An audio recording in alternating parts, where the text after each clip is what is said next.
I'm a real music lover aside from classical music also. So one of my biggest hobbies and one of my favorite things to do is to sort of discover and find new bands and new music out there. So I'm always on Spotify searching for music. So that's something that I do all the time. And another thing is I'm a real coffee lover. So I love searching for good coffee wherever I go.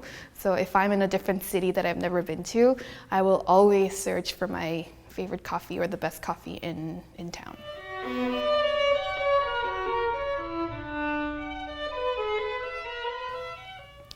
The biggest influence in my life has to be my parents.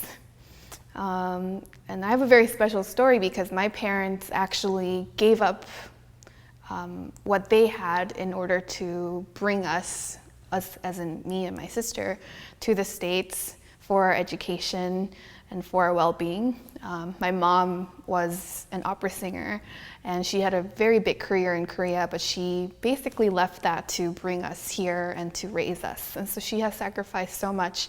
And growing up, I think it was a big burden for me and I really could never understand why she did that. But now that I'm all grown up and now that I am doing what I'm doing, I can't imagine how I would be where I am if she hadn't done that for me. I'm really into podcasts lately. I'm a real radio junkie, especially NPR, WNYC 93.9.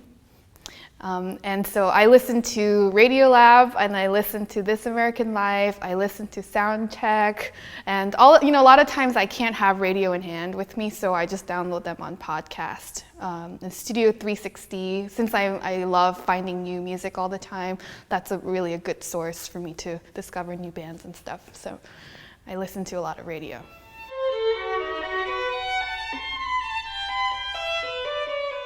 I really think the most important thing is to know your priorities and the reasons for playing music.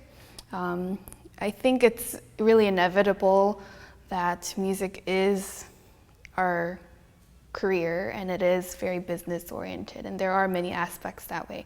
But I think once that takes over your life, then you're just gonna go downhill. So I think it's really important to just keep your passion and why you love music and why it's such an important source in your life and just really strive for that only and nothing else.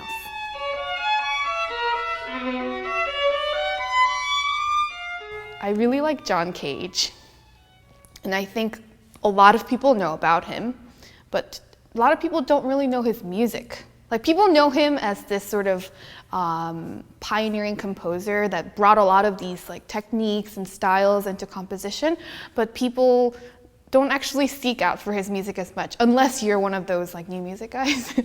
So I feel like for people who are more conservative minded and who are more into just sort of the who are just used to the three Bs, I think they should really seek out for Cage and listen to his music because they're actually really great music to listen to and to experience.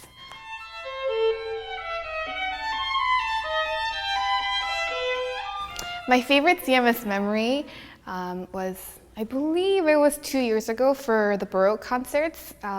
We had a chance to work with Daniel Hope, and he put on an incredible program for all of us and all of the CMS artists and himself.